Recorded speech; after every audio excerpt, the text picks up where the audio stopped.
आप लोग सिर्फ विचार करते रहेंगे, बोलते रहेंगे बयानों में कि हम एक ला रहे हैं कानून, उसके ऊपर लॉ कमीशन इनवाइट करेगा सुझाव, लेकिन कुछ होगा नहीं।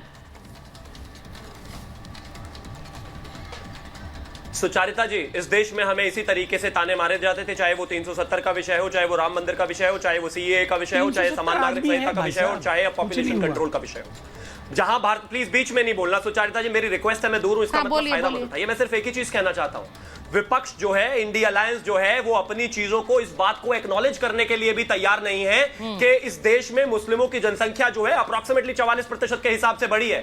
मैं हिंदुस्तान और रिपब्लिक के दर्शकों को सिर्फ एक चीज कहना चाहता हूं, डेटा पर भी अगर आप नजर नहीं मारना चाहते मत मारिए, अपने आसपास मार लीजिए, अपने आसपास देख लीजिए, अपने गांव में देख लीजिए, अपने क्षेत्र में देख लीजिए, अपने शहर में देख लीजिए, अपने प्रदेश में देख लीजिए, किस तरीके से जनसंख्या विस्फोट की स्थिति बनी हुई है। भारतीय जनता पार्टी आज इस पर बात कर रही है, पब्लिक डोमेन में यह विषय है, हम इस पर डिबेट चाहते हैं और डिबेट के बाद इस चीज को भी अप्लाई करेंगे। लेकिन अगर इंडिया अलायंस वालों का बस चले तो वो इस बात को ना मानने को तैयार है कि मुस्लिमों की आबादी बढ़ी है, और ना उनको इस बात से कोई फर्क पड़ता है कि इस देश में कितना भी कश्मीर विषय हो जाए, उनको कोई दिक्कत नहीं है। उसमें इस देश में कितना भी केरला वाली स्थिति हो जाए, कोई दिक्कत नहीं है। इस देश में कितना भी पश्चिम बंगाल वाले हालात हो जाए, कोई दिक्कत नहीं है। यही प्रॉब्लम है, और इस देश की जनता को यह सोचने की जरूरत है कि जहां जनसंख्या, देश की जनता वो सोच रही है, देश के नेता बयान दे रहे हैं, लेकिन इस पर होगा क्या? समस्या ये, जैसा मैंने कहा कि हर घर में ये चर्चा होगी, अभी भी होती है, और इसीलिए इसको आगे ले जाने के लिए, या अगर ये अनुपात बनाए रखना या फिर नहीं बनाए रखना, ये खतरा है, तो इसके ऊपर क्या होगा ये आप सबको सोचना होगा। मैं एक बात ये भी बताऊं कि आज हैदराबाद में मैं थी और असदुद्दीन ओवैसी से मैंने बात की है। असदुद्दीन ओवैसी मुस्लिम आरक्षण, आबादी बढ़ने को लेकर, इन सब पर उन्होंने खुलकर बात की है। मैं आपको सुनवाना चाहती हूं कि असदुद्दीन ओवैसी ने आज क्या कहा है। असदुद्दीन ओवैसी के सामने तो पहले भी प्रतिद्वंदी खड़े हुए हैं, लेकिन उन्होंने कभी सुर्खियां नहीं बटोरी, कुछ लोगों को तो नाम तक नहीं पता था। आप लोग हैदराबाद पार्लियामेंट की पॉलिटिकल हिस्ट्री से वाकिफ नहीं है। ठीक है। वेंकैया नायडू खड़े हुए थे 96 में, और उस जमाने में एक रेबल कैंडिडेट भी था MIM का, और उसकी डेमोग्राफी कुछ और डिफरेंट थी। उसमें चिवड़ला, वैखाराबाद, तांडूर था, रंगारेड्डी डिस्ट्रिक्ट था। उसके बावजूद भी अवाम ने MIM कामयाब किया। मेरे ख्याल से 75,000 80,000 से कामयाबी हुई थी MIM की। फिर जितने MIM के खिलाफ BJP के कैंडिडेट्स थे, चाहे वो सुभाष चंद्र जी डिप्टी मेयर थे, RSS का उनका चीफ है, क्या भगवान राव नाम है उनको, वो थे। तो ऐसा नहीं है कि देखिए BJP से मुकाबला होता है, कांग्रेस से होता है, अब BRS भी है, तो ये बोलना कि कोई है ही नहीं, सब है मैदान। मतलब आप खारिज कर रहे हैं माधवी लता जी को पूरी तरह से हैदराबाद में? नहीं, देखिए पार्टी से मुकाबला है ना। हाँ। तो पार्टी से मुकाबला होता रहेगा। ठीक है। मुझे एक चीज़ बताइए, वो कह रही हैं, क्योंकि मैंने उनसे भी बात की, वो कह रही है कि मैं कभी मुसलमानों या इस्लाम के बारे में कुछ गलत नहीं कहती हूँ, आप मेरा कोई वीडियो देख लीजिए, लेकिन वो सिर्फ मुसलमानों की बात करते हैं, मैं सबकी बात करती हूँ।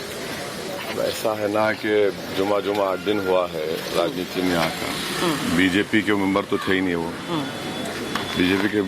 BJP खुद के कार्यकर्ता को सोचना चाहिए कि भाई तुम में से किसी को नहीं दिया गया। दूसरा ये है कि हमारे पास पुराना पुल एक डिवीजन है म्यूनसिपल, वहाँ पर राजमोहन 4थी मरतबा कॉर्पोरेटर है, और पिछले म्यूनसिपल इलेक्शन चुनाव में अमित शाह कर कैंपेन किए थे वहाँ पर, तब भी राजमोहन जीत गया। मतलब आप भी उन पर नजर बनाए हुए हैं? हाँ?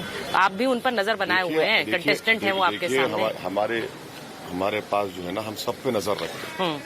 लोगों को दिखता है कि नजर नहीं रखते, सब पे नजर रखते हैं।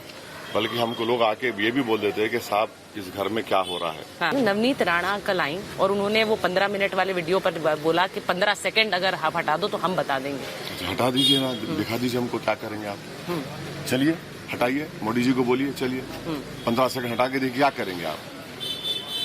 इखलाक कर देंगे मुझे, पीलू खान कर देंगे, मुख्तार कर देंगे, या क्या बोलते हैं उनको जो मारे गए उन्होंने, अतीक कर देंगे। क्या करेंगे? कर दीजिए ना, कौन रोक रहा है आपको? अरे भाई 15 सेकंड आप उनको बोलिए कि मैं आ जाता हूँ, 1 घंटा ठहर जाता हूँ, कर दीजिए, क्यों करना है। हम मौत से डरने वाले नहीं है। वो उस वीडियो के रिएक्शन अरे क्या रे, छोड़िए ना। हाँ। कोर्ट से फैसला हो चुका है। हाँ।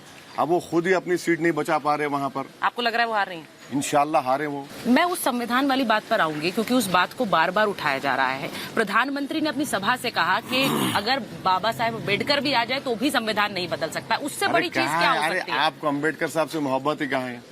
अगर बाबा साहब से मोहब्बत होती है आपको तो आप EWS रिजर्वेशन देते ही नहीं आप।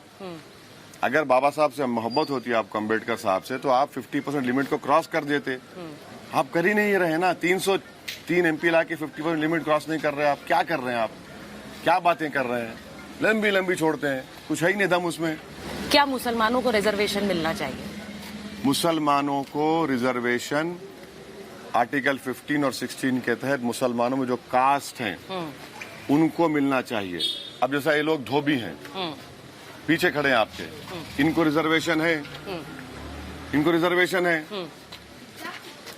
अब आप ये बताइए कि जो आंध्रा और तेलंगाना में रिजर्वेशन दिया जा रहा है, PS कृष्णन एक रिनाउंड एंथ्रोपोलॉजिस्ट थे इस देश के, जो मंडल कमीशन रिपोर्ट बनाए, उन्होंने बताया कि ये मुसलमानों के कास्ट को रिजर्वेशन मिलेगा, ये कास्ट को नहीं मिलेगा।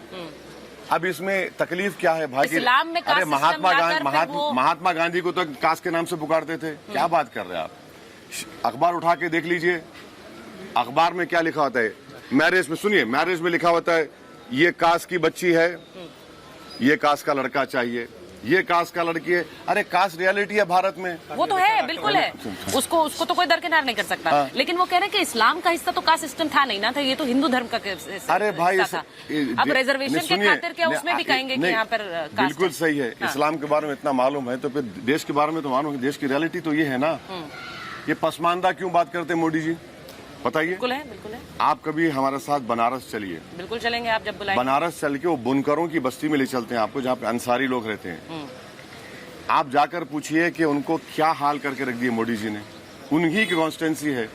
एक लाइट का मीटर अगर चेंज कराना है, उनके फादर के इंतकाल के बाद चेंज नहीं होता। बिजली का बिल कम नहीं होता। पूरे आधे बुनकर छोड़ के भाग गए बम्बई दिल्ली को। क्या बात कर रहे हैं? कौन सी दुनिया में रह रहे हैं? अरे भाई, अगर इस देश की माइनॉरिटीज ताकतवर होंगी, मुल्क ताकतवर होगा ना।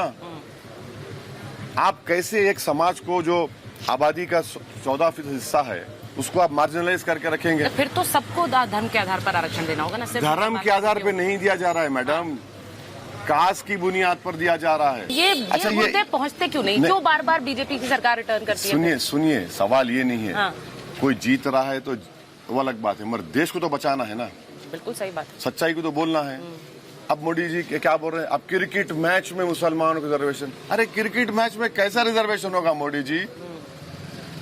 क्रिकेट मैच में आप अंदाजा लगा रहे हैं कि चुनाव तो हो जाएगा, मगर जो नफरत आप पैदा कर रहे हैं मुसलमानों के बारे में, क्या होगा? यहाँ पर तीर मारने की बात, वहां पर वो बोल रहे हैं। पूरा का पूरा मुद्दा मुसलमान हो गया। अच्छा, मोदी जी बोलते हैं कि लीज पर MIM को दिया गया हैदराबाद। अरे लीज पर तो आप दे दिए। 1% लोगों के पास 40% भारत की दौलत है। एक आदमी के पास पूरा एयरपोर्ट है, पूरा इलेक्ट्रल बॉन्ड 6000 करोड़ आपको मिला, और हैदराबाद में 80% इलेक्ट्रल बॉन्ड बने और असदुद्दीन ओवैसी को एक बॉन्ड नहीं। तो बीजेपी वाले बोल रहे आप तो जेम्स बॉन्ड है। अब बताइए, आप कोई बात है ये? नहीं, एक तो इलेक्ट्रल बॉन्ड मिलना ना, मेरे को एक भी नहीं मिला। ये आपका बॉन्ड है? हाँ, ये बॉन्ड है आपका? नहीं, ये बॉन्ड है। हाँ, वही कह रही हूँ, ये बॉन्ड है। ये नहीं, ये बॉन्ड सब पूरे रिलीजन का है। और मोदी जी इस बॉन्ड के खिलाफ हैं। उनको इलेक्ट्रल बॉन्ड से मोहब्बत है। अरे आप बताइए, हम एक गोश्त की दुकान पे गए, अरे बोले माशाल्लाह काम चलता रहो, कुरैशी है वो। आपने कहा काटते रहो। नहीं, तो फिर इसलिए उसको लेकर भावनाएं आहत होने वाला आरोप आप पर लगा। कैसा आहत हो रही है? अगर शराब की दुकान बारे में कोई जाके विजय वाला टन लगा ले, पी ले, मेरे को तू लोग आ गया, अब बोल भाई तू पीने वाला है, मैं क्या करूं? नहीं, गाय भावनात्मक मुद्दा। अरे गाय की नहीं है दुकान वो, वही तो गाय की नहीं है, बफलो की दुकान है, गाय की नहीं है। गाय कानूनन जुर्म है काटना, हम मान रहे हैं उस बात को, मगर गोश्त की दुकान है। नहीं, बात सिर्फ कहने की नहीं होती, एक सांकेतिक बात भी होती है। अच्छा, तो सांकेतों से बहुत चीजें चलती है, इसीलिए वो बहुत अच्छी बात है आपने की। मोदी जी ने 10 करोड़ का बॉन्ड लिया एक बीफ कंपनी से, वहाँ बीफ जिंदाबाद, और असदुद्दीन ओवैसी गरीब की दुकान पे गया। वो बीफ कौन सी है ये भी तो बताइए? वो काऊ नहीं है, वो भी बफेलो है, ये क्यों नहीं बताते आप? ये भी तो बताइए। बीफ है ना? आप अपने टाइम पे आप कहते हैं बफेलो है, उनके टाइम पे आप ये छुपा जाते हैं। बीफ है ना, बीफ से लेंगे आप। और हम एक बीफ की दुकान फिर जैसे, आपका वाला भी बीफ है। तो दोनों को जिंदाबाद बोलिए फिर, दोनों जिंदाबाद बोलिए ना। वहां से 10 करोड़ रुपए लेंगे और एक बेचारा 15-14 घंटे काम करे 500 रुपए ले जाता, आपको तकलीफ है उससे। हिंदू भाइयों में कथिक है, कथिक लोगों का कारोबार करते। क्या हो रहा है भाई, आप इनको ही बंद कराने की बात करते हैं। तो ये है, चलिए खत्म। असदुद्दीन ओवैसी साहब, बहुत बहुत धन्यवाद आपका समय देने के लिए।